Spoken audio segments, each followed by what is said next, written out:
There's a famous story, often used to illustrate the so-called ludicrous demands of rock stars, about how Van Halen would put a writer into their contracts that there be a bowl of M&Ms in the backstage area with, quote, absolutely no brown M&Ms in it.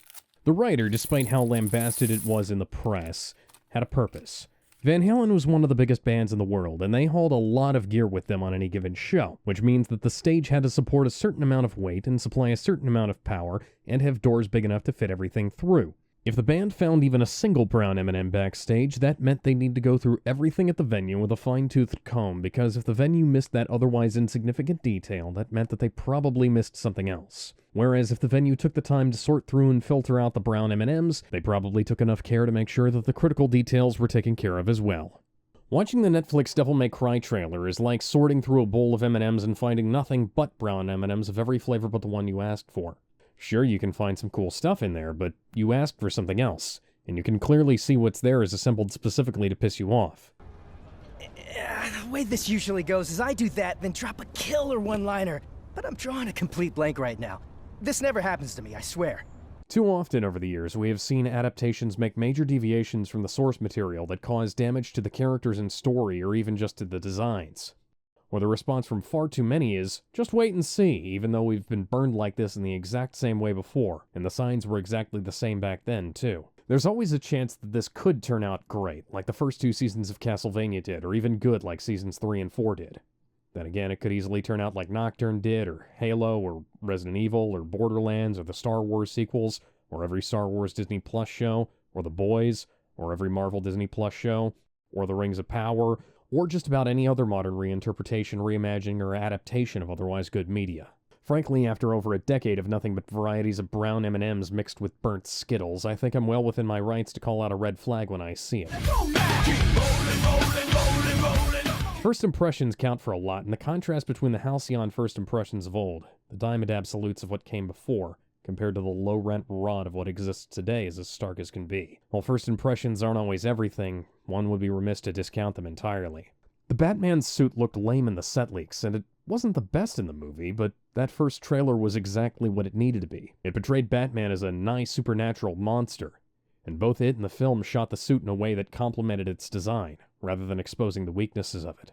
The opening cutscenes of the original Devil May Cry, DMC 2 and DMC 3 all put forth great first impressions for anyone starting the series from there. The Netflix series betrays itself with one line, like how the reboot, prequel, whatever the hell that was in 2013 did with the wig scene. I don't care about it maybe getting better later, and frankly I never have.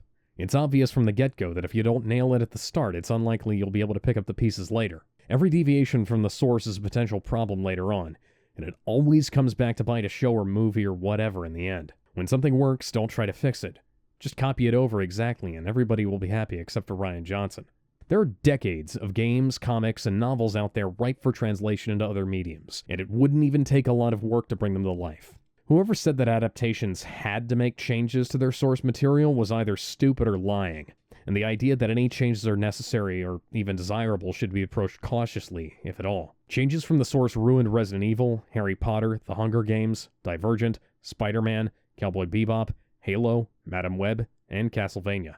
It ruined Avatar and Lord of the Rings twice, it nearly ruined Sonic the Hedgehog, and it's going to ruin Harry Potter and Devil May Cry again if things continue as they seem to be going. Not everything is Daredevil.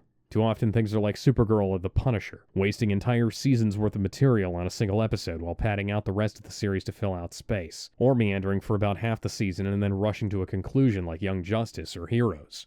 Keep in mind, The Avengers was a nearly one-to-one recreation of Avengers number 1, and it was not only immensely popular, but also still holds up 13 years later. Sam Raimi's Spider-Man was an almost one-to-one recreation of Amazing Fantasy number 15 with a few other comics thrown in for good measure, and it's still the gold standard of superhero movies 23 years later. To Hollywood. There are good stories and good designs out there, and it will take you far, far less effort to simply reuse those stories and designs as is than it will to reimagine them into some horrible monstrosity that barely resembles the thing you claim it to be. And what's better, you'll make even more money out of it. I know you need it, especially with all the bombs you've been putting out. Give us our M&Ms the way we asked for them. That's all we've ever wanted. And this video is sponsored by OnlyFlans.XXX, the only website that allows you to get high-quality flan directly from your favorite chefs for only $10 a month. They have every flavor you can imagine: chocolate, vanilla, Gamer Girl bathwater, and Mountain Dew chicken. Use code MEF for 10% off your first year of OnlyFlans. That's like a month and however many days free. Does not include taxes, shipping, or refrigeration fees. Please note OnlyFlans is not responsible for the decisions you make. If you contract herpes from Gamer Girl bathwater flan, you made your choice. Go fuck yourself.